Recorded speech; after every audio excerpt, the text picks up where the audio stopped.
Adrian Newey is transitioning from Red Bull Racing to another team. Drumroll, no, not to Ferrari, but rather to Aston Martin.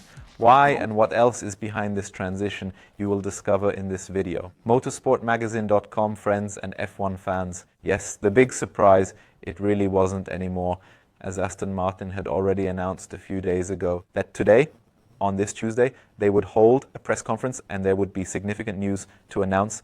And it was clear to all of us, Adrian Newey, the design genius, has finally made his decision and is moving to Aston Martin. That's exactly what has happened now. At 12 o'clock our time, there was a press conference in Silverstone at the brand new Aston Martin facility. Simultaneously, a press release landed in the editorial mailboxes.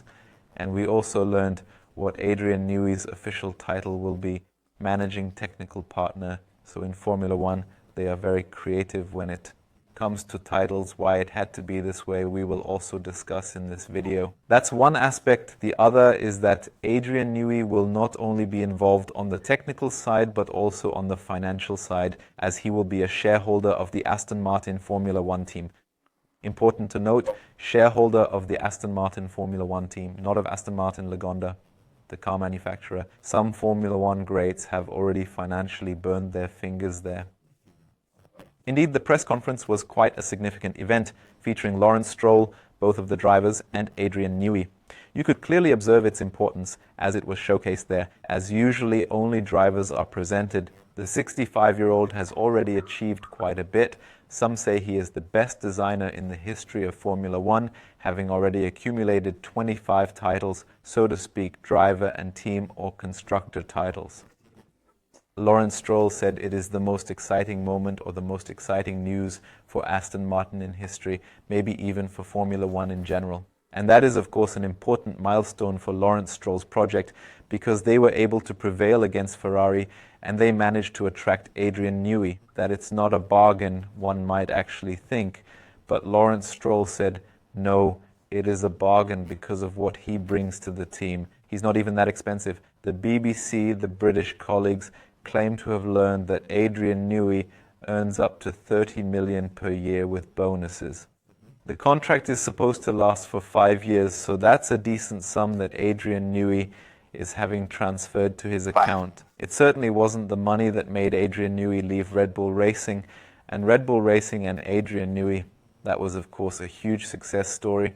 Dr. Helmut Marko once told me he was the most important figure in building this Formula One team. Adrian Newey, responsible for many, many World Championship titles in his history at Williams, at McLaren, but also at Red Bull Racing. And the interesting thing is, he is actually still under contract with Red Bull Racing. Although he is somewhat sidelined from the Formula One project, no longer involved there, he still has to take care of the RB17. That's actually a Formula One car, a two-seater Formula One car that you can buy if you have enough money. And he still has to sell a few cars together with Christian Horner. Red Bull wants to make really good money with it. This project still needs to be completed, but it's all the more intriguing that Adrian Newey was already sitting on stage at an Aston Martin press conference. Normally, that's always a peculiar affair. Yes, a driver, or in this case an engineer, is announced, but for the future. Currently, he is still with the other team, and that's why such appearances don't usually happen. There is usually a short quote in a press release, but for him to appear with the new employer while still under contract with Red Bull, that is indeed quite out of the ordinary and rather unusual. However, it did occur in this manner. This clearly indicates that the separation between Adrian Newey and Red Bull is not entirely amicable. Nevertheless, Newey did not want to delve into matters concerning Red Bull Racing any further. Everyone was curious about Christian Horner, the affair surrounding him, and whether the personal relationship between Christian Horner and Adrian Newey was decisive for why he decided to leave. There was no comment on that. He stated that today is about Aston Martin, not any other team. However, he admitted that the decision was only made in Suzuka, so it's not something that had been developing within him for years. No, in Suzuka, he made the decision that he needed a new challenge. Initially, he didn't know what this challenge would entail, perhaps sailing with his wife, whom he frequently mentioned, who apparently also had a significant say in his future planning. But he ultimately chose Aston Martin and a new challenge in the realm of Formula One, which he can start in early 2025, but not yet. For 2 months, he still has to work on and sell the RB17 at Red Bull Racing or Red Bull Technologies. Then in the month of March in the year 2025, he is set to make a significant start with the Aston Martin team, and it is quite evident that the primary objective is the year 2026, along with the introduction of the new set of regulations. He mentioned that the new rules are set to come into effect on the 1st of January 25. The rules technically already exist, but they will be further defined, and aerodynamic development can only begin from the 1st of January 25. But that is his major goal, to truly make a significant impact with Aston Martin in the year 2026. Until then, nothing on the Formula One side at Red Bull Racing. And at this point, it would have been interesting to know what was going on with Ferrari or others. He actually admitted that he was overwhelmed by the number of Formula One teams that showed interest in him, but it only became truly serious with Aston Martin.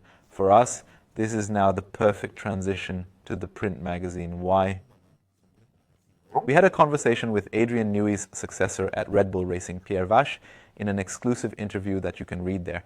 How does one actually become Adrian Newey's successor? And we also spoke with the Aston Martin team boss, Mike Crack, who shared some very interesting things about Fernando Alonso. You shouldn't miss them. abo.motorsport-magazin.com for everyone who doesn't have issue number 98 yet. Let's return to Adrian Newey and Aston Martin. Lawrence Stroll, of course, did everything possible to secure Adrian Newey. He has been persistently pursuing him for years. They occasionally met at the gym, not at home, but during travels, apparently when staying at the same very good hotels. It intensified a bit over 3 years, then less so again. When Stroll learned that Newey would be leaving Red Bull Racing, he made another concerted effort, giving him a private tour of the new campus and thus convincing Newey. Yes, on one hand, it was indeed the campus. As Newey also mentioned, it is truly impressive what has been constructed there. It also shows the commitment from Stroll, from Aston Martin for Formula One. It costs a lot of money. Newey didn't know exactly how much, but he knows it's not cheap. And he has already seen some new factories from Formula One teams, so he knows it's not that easy to start on a blank sheet of paper. And he has also seen that some have done it wrong. But he says, from what he has seen, it has been done right at Aston Martin. This was indeed a very crucial point, this factory, this campus, which we had the opportunity to visit and about which we wrote in a previous issue. There's also a nice picture of it in the current issue. Lawrence Stroll, as a personality, was naturally a key factor for Newey. He describes him as somewhat of an old-school team boss. In the past, like Frank Williams, they were the team owners and team bosses who were involved. Newey said that doesn't really exist anymore today, where majority owners are so extremely involved in the day-to-day business of the Formula One team. And that greatly impressed him. In his view, Lawrence Stroll is the only one who, as a majority owner, is so deeply involved. And that's why it was indeed a compelling argument, and he shares this vision. When you hear Lawrence Stroll speak, you can see this vision, you can truly see this passion in his eyes. Factory, Lawrence Stroll. But that's not the only thing. There's also the Honda engine. And with Honda, Adrian Newey has, of course, had exceptionally outstanding experiences. He also recounted how it was at Red Bull Racing when he took a bit of a break from Formula One, when he wasn't as enthusiastic anymore. That was also due to the engine, because they didn't have a competitive product. And he himself said he didn't see a light at the end of the tunnel until Honda came along, until Red Bull became the works team, and now he gets this great Honda engine, then the new generation. In 2026, he was back at Aston Martin and really enjoyed working with the guys from Japan, or he still really enjoys working with them, and that's why it was also a strong argument. The Aston Martin brand, of course, also appeals to him. He himself already built the Valkyrie, back then still on the Red Bull side. There was already a collaboration between Red Bull and Aston Martin, which was a sponsor back then, and then they had this joint project which was ultimately completed only by Aston Martin. Newey does have a Valkyrie, and he also has a few historical Aston Martins in his garage, as he revealed. Adrian Newey has indeed mentioned Fernando Alonso before, is a driver he would have liked to collaborate with, and now we can drop the subjunctive. He will work with him, because Fernando Alonso will drive for Aston Martin until at least 20. Then it comes to this dream team, Fernando Alonso, Adrian Newey. It almost worked at Red Bull before, he shared again today. Alonso nearly joined Red Bull into. We know the Formula One history. It went in a completely different direction. It would have been really exciting, maybe Alonso and Vettel in one team. We don't want to think too much about it. Now it just happened that way. By the way, he also knows Lance Stroll quite well, who once raced with his son, with Harrison Newey in the Junior Series. Dream team. Yes, clearly when talking about Newey, Aston Martin, Fernando Alonso. Fernando Alonso also called the team of the future. Of course, Honda, Aramco, these are partners you couldn't have imagined in this team, this mini team Jordan, as it originally was. That's one side of the dream team. The other side, those are the engineers. And that's also the reason I briefly mentioned at the beginning for this probably rather cumbersome title, serving as the managing technical partner for Adrian Newey, a role that involves significant responsibilities and collaboration with top-tier engineers, because there is now a considerable number of high-ranking engineers involved in the process. Andy Cowell, who was announced not too long ago, is regarded as one of the geniuses, being partly responsible for the immense success during the turbo hybrid era at Mercedes. He has been out of the spotlight for quite some time, but now he is re-emerging at Aston Martin.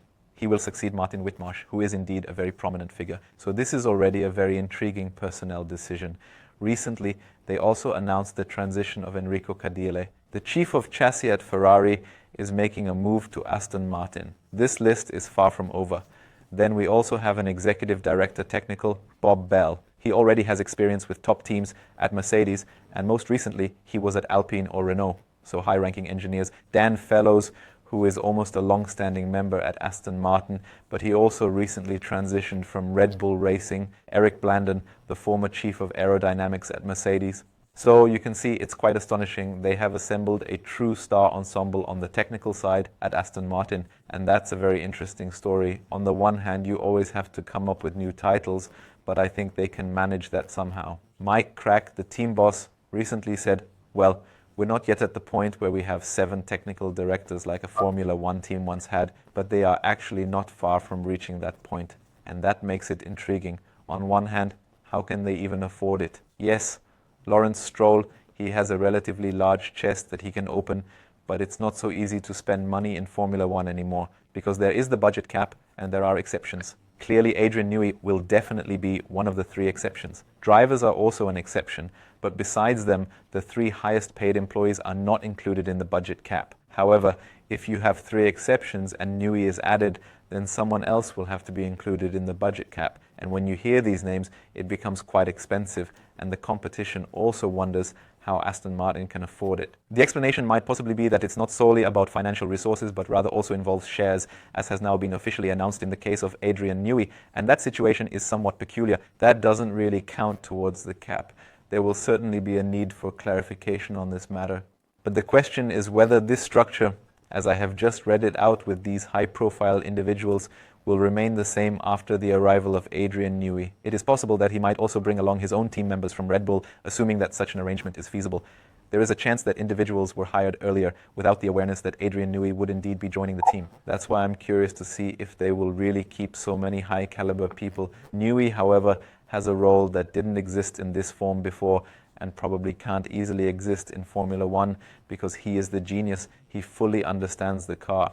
And he also said that again today at the press conference. His task is to ensure the collaboration of the 3 essential departments that exist in every Formula One team. That's clearly design. Then on the other side, aerodynamics and vehicle dynamics. And that's the key point, fully grasping a car 360 degrees, not just crafting great aerodynamics, but also ensuring the chassis fits. The kinematics don't fit, the car moves excessively, and then the aerodynamic platform is absent for true aerodynamics. Therefore, this is the significant and notable strength of Adrian Newey, and he is expected to bring this remarkable expertise and capability to Aston Martin as well. So really interesting times in Formula One.